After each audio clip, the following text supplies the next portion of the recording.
Had trouble in travelling with 2 to go, did Frankie. Got this Toto horse out to land the odds of 3 to 1. Second horse home is number 9, Istibrak. Well has he run. Horse with a very high knee action, probably prefers even more give, arguably, Willie Carson, the blue colours, the rail. Between the pair is the third horse home, that's number 5, Cherrington, but his tongue sticking out there, but the others had him licked up towards the line. Frankie on Celeric gets home. 169 winners this season now for our champion jockey.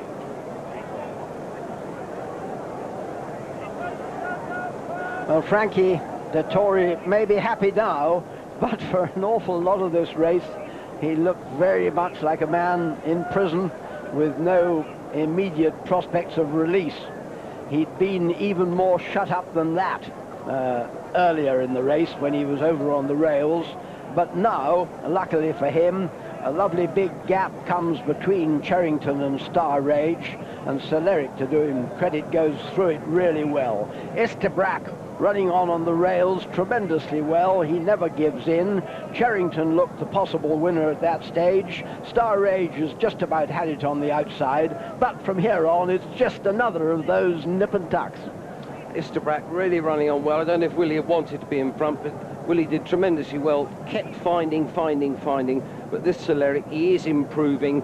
Once he got out, he came with a little more foot than I thought he was going to show, and it's absolutely drive, crash and bang close home, but Frankie has got there from an unpromising position on the turn, and those of us during the race who thought he was in the wrong place have ridden about 980 winners less than he has.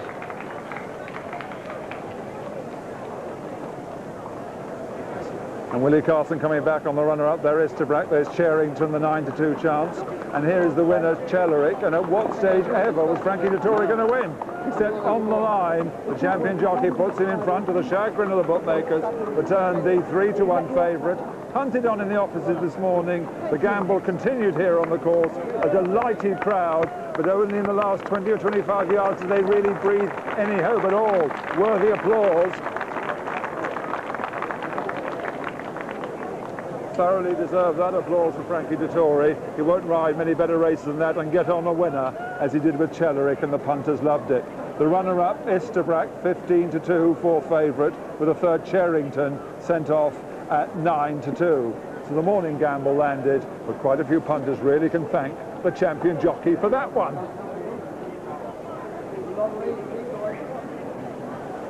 David Morley there. The trainer's percentage might be spent on improving his already awesome claret cellar, John, I would think.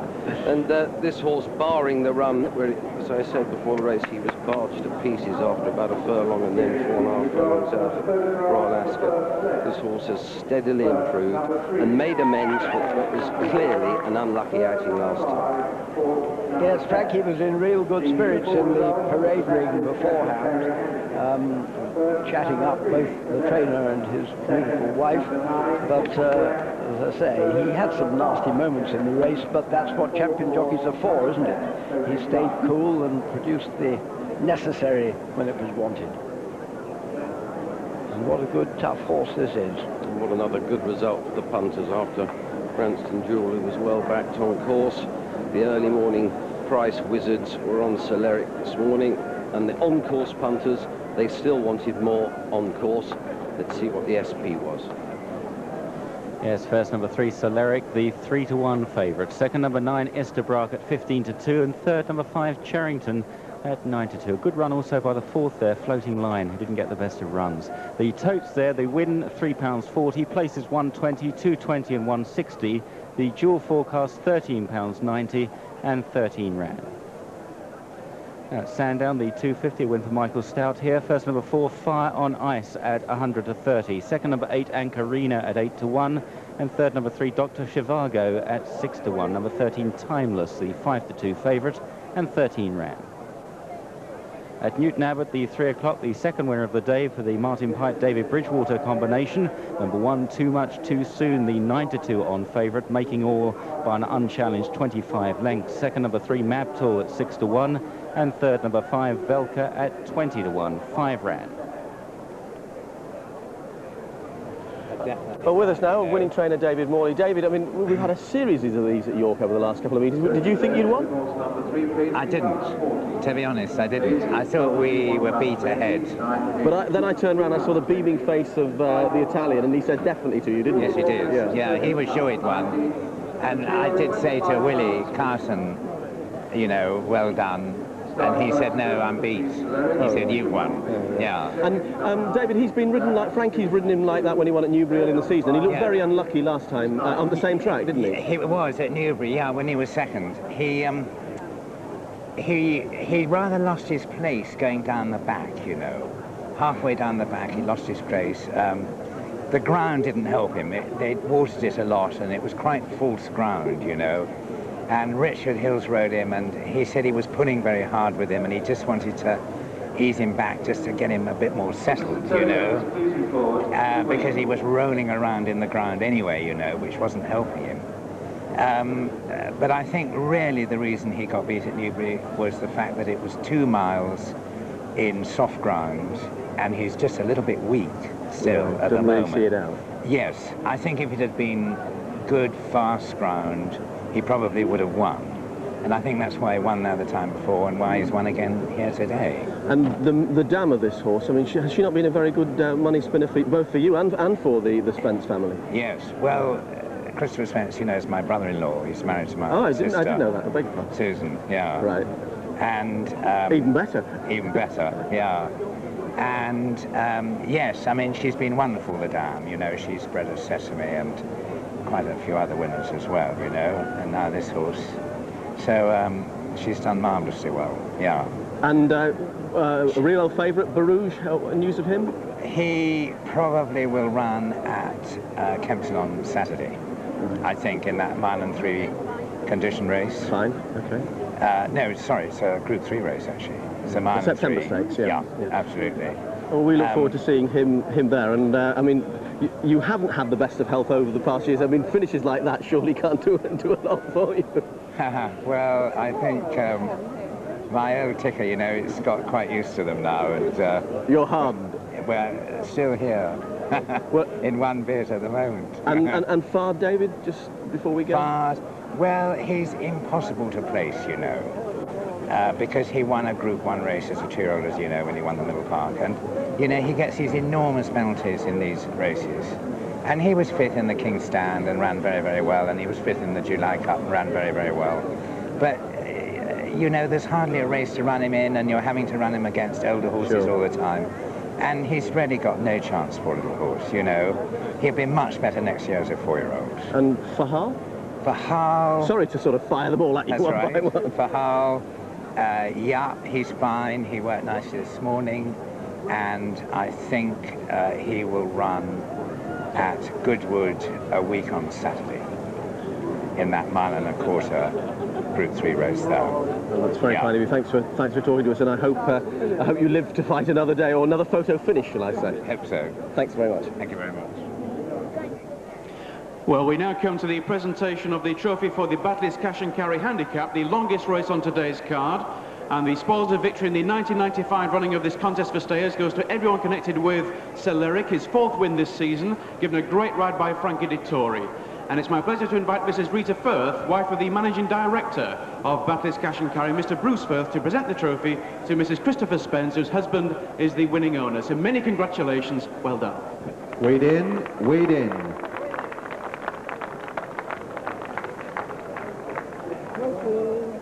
Just one final one, Mrs. Firth.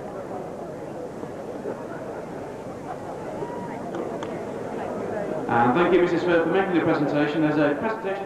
Now the Dahlia Jura result on the 3:10 at York, Celeric, Istabraq and Cherrington. Our winner, Mr. A. Jones of Ashton in Makerfield, not far from Haydock Park, near Wigan in Lancashire. He wins £100. The next, the 340, the Lawrence Batley handicap. The number to call, 0891 777 933, 0891 777 933.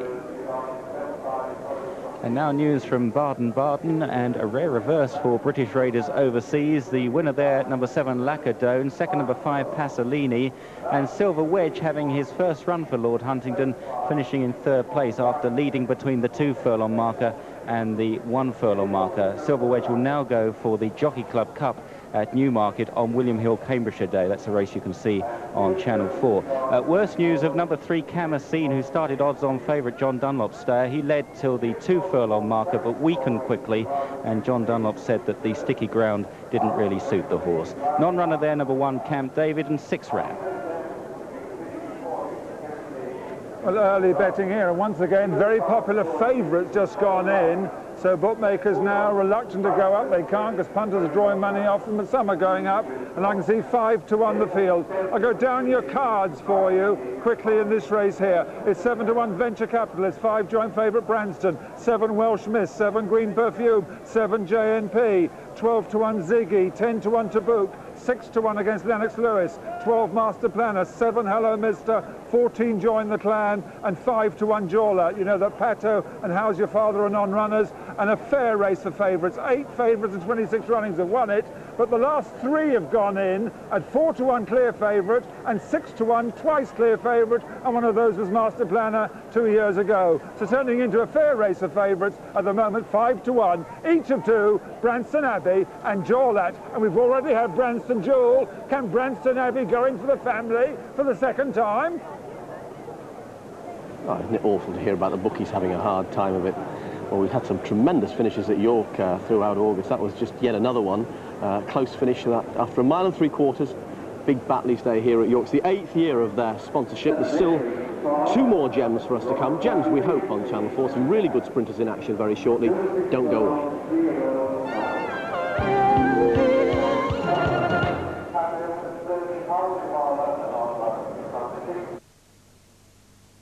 If you're thinking about buying a car, you could get an unsecured personal loan now from Hamilton Direct Bank. Your loan can be for almost any purpose and for any amount from £500 to £10,000. The money can be sent directly to you to help make sure the car is yours.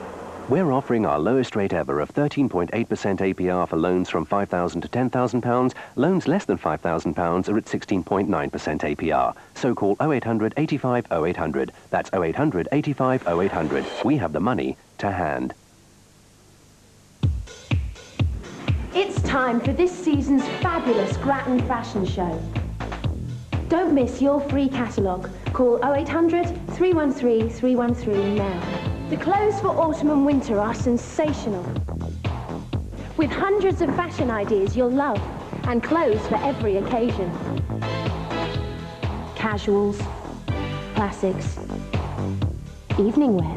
There are exclusive European designs you simply won't find in the shops. And there are lots of famous names that are a must for your wardrobe. If you're really in a hurry for your clothes, you can use our next day delivery service. What's more, you can have 20% off your first order. Get your free copy of the new Grattan Autumn and Winter catalogue. Call now, free of charge, on 0800 313 313. That's 0800 313 313. With Grattan, you'll be looking great. This is an appeal from Oxfam to ask if you can give £2 a month to help some of the world's poorest people.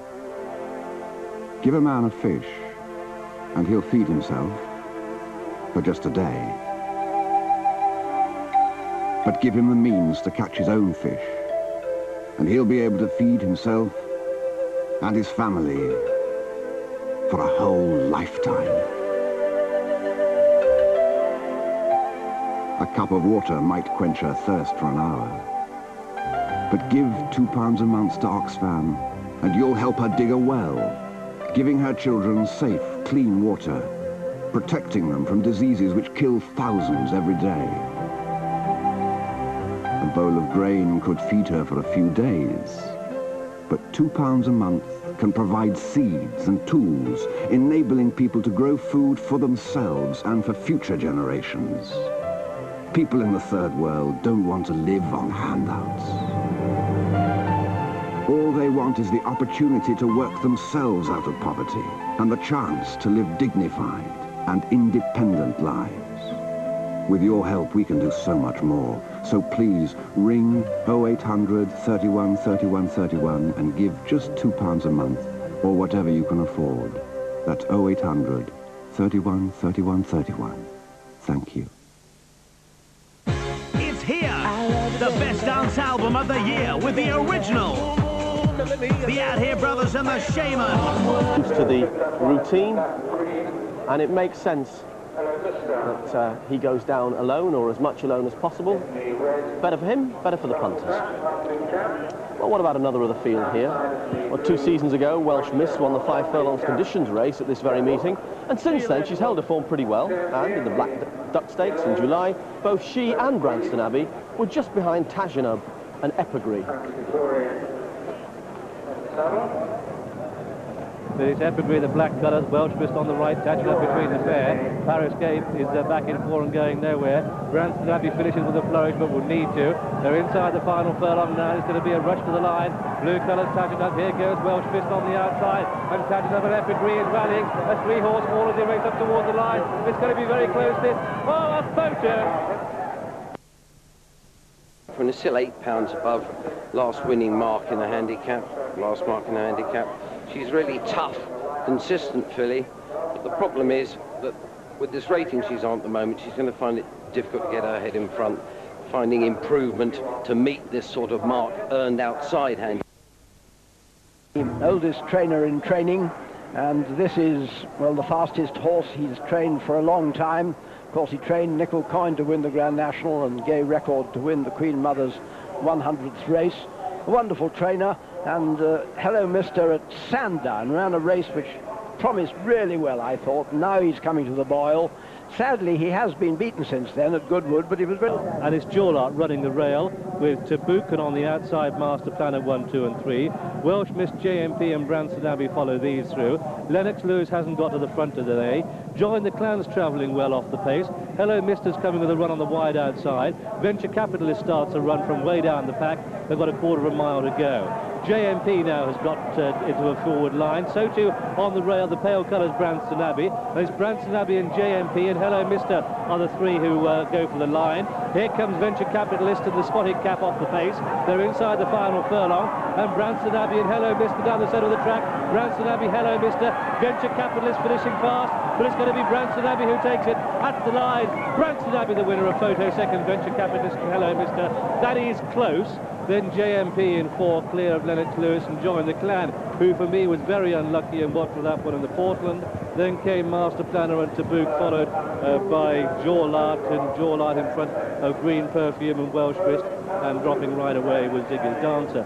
The result then of this, the Lawrence Batley handicap, Branston Abbey has landed the gamble, and a double for David Abel here this afternoon. Mark Johnson trains this, and Michael Roberts rides.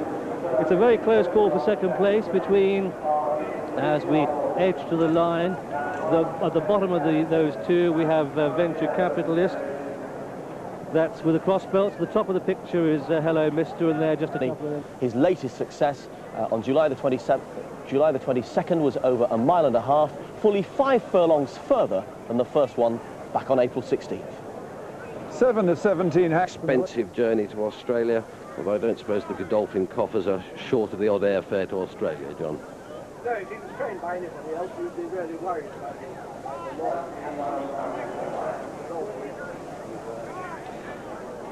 Naked Welcome, winner of the Magnet Cup. Spectacular performance. Came from another county, frankly, with a storming run up the outside. Has a tremendous turn of foot, Naked Welcome, and showed it very much with a couple of good back-end nursery wins last year at Doncaster and Newcastle. You would think a bit more to do in this company, but a very interesting proposition. Disappointed at Goodwood last time, but has got a lot of speed, this horse. Sonic Boy. This is a really tough, trailblazing sort who's like to make the pace. Won Haydock's very competitive Tote Credit Silver Bowl back in May. That's a race that the over 35s will know as the Cecil Frail. We've largely been campaigning at Group 3 level since, and the key here is this will make the Sonic Boy will make this race a test, and we'll see what Triarius, the ex-Farber horse that's been to Dubai, is really made of.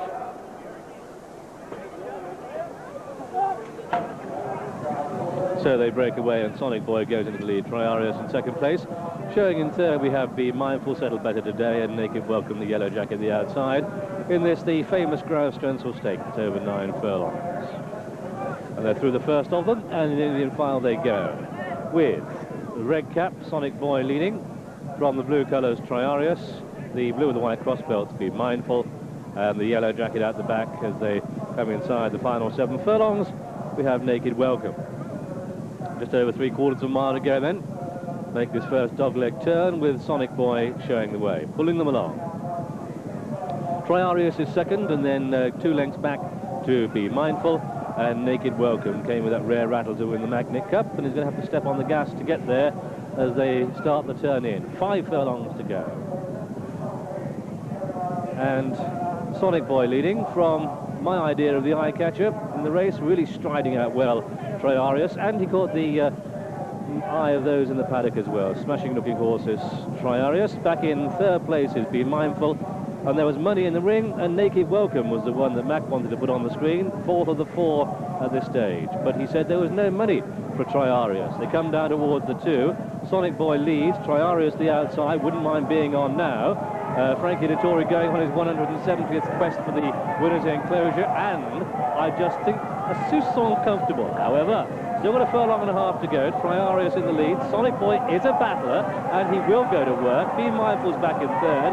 Triarius in the lead though as they come past the final furlong, and he's just shown the whip. He goes on, and Triarius, another triumph for Godolphin. Triarius is going to take it up towards the line. Triarius it is.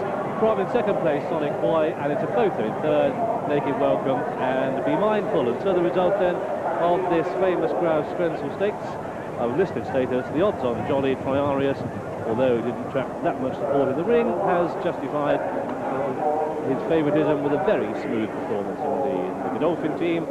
The boys in blue just go from strength to strength. This one... My microphone was working, and with any other stable you'd have been worried about the length of time this horse has been off the track and out of action. Not with Godolphin. They have proved again and again that they can get them fit without a run, or without a run in public anyway. I thought Frankie might, even by his standards, be being a bit overconfident with those looks behind, but in fact he does in the end just pick up the whip. Don't forget that Sonic Boy isn't exactly a slow horse or a cowardly one. He's a real battler, and he does his level best. And Frankie was laughing at them from a furlong and a half out. Could have stopped halfway and had a smoke, as they say. Won very easily. And the remarkable thing about the race was the fact it was only 6 to 5 on. The word this morning, this could go off long odds on, have been working very well, and has been returned with some opposition in the market, but just 6 to 5 on, and won, frankly, like a 5 to 2 on shot. Jeremy Nacida walking in with the horse. Another triumph for this extraordinary Godolphin team. It must be plans other than that really isn't on the horizon at the minute, so he's not an intended runner. Still, he's won the famous Grouse Whisky.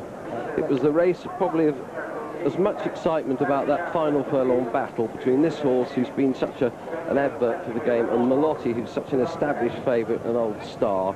And the place really came alive, the various fans cheering each one of them home. And it's all right, this isn't racing at its best, but this sort of horse is a flat racing handicapper that is thoroughly admirable, has picked up a real public following because they know that he's running for them, he puts it all in, and it's the sort of horse that punters cleave to. Our fingers are all tightly crossed for him. But he's not the only one. Arla, a filly by Unful Wayne, who's got a line to form which is perfect line of form, which is very fresh in our minds, because Celeric, who won so well yesterday, a record of 10 handicap wins, is currently back in about 4th place as they go to the first furlong, and the pace being set by Mizan on the inside of the yellow and black Dino's Beano. Arla on the outside, just spot the striped cap, wide prize pupil, and then we have Vindaloo going for this 20th century record. Yearling Mischief in the yellow, and the back marker is Rokeby Bowl and Frankie Dettori. A steady pace. Dino's Beano and Arla, 1 and 2. Prize Pupil, the red jacket, wide, shares 3rd with Mazan the rail, and then Vindaloo, and then we have Yearling Mischief, and finally Rokeby Bowl. Come down to the mile marker, and it's Dino's Beano that shows the way. Under a mile to go now, Dino's Beano, Arla the outside and the striped cap, red colours further left, Prize Pupil. Covered up Vindaloo, Mazan runs the rail, Yearling Mischief out wide, and Rokeby Bowl. 7th of the 7 in this, the Sunlight of Canada Garraby rated stakes. Another dog leg. Rokeby Bowl, the 5-2 favourite, is last. Vindaloo in the pale jacket, last but 2. Mazan at 9-2 is last but 3. So the outsider, Dino's Beano, leads from Arla and Prize Pupil as they start the turn for home. Tempo increasing. It's Dino's Beano in the lead from Arla and Prize Pupil. Then we have Mazan. Ray Cochrane's edged wider on Vindaloo for a run. Then Rokeby Bowl in black, and the yellow and grey already at work for Hederi Yearling Mischief. There's a bit of a madam she is. Come down the home straight, inside the last half mile, Arla, the striped cap. Red colours Prize Pupil, running the rail Dino's Beano. Here comes Rokeby Bowl with a strong swoop on the outside of Vindaloo. Up front, it's Arla that goes on, but look at this in the black colours. Rokeby Bowl on the outside, full of running, to come and take it up as they come down to the quarter-mile mark. And it's Rokeby Bowl in the lead. Vindaloo in the pale jacket, hard at work is Ray Cochrane. He's staying on gamely, furlong and a half to go. It's Rokeby Bowl, on yellow on the outside, Yearling Mischief. Through on the inside comes Mazan. Vindaloo, difficult to see him winning, has to be snatched up. They're inside the final furlong, and it's Mazan under John Reed that takes it up.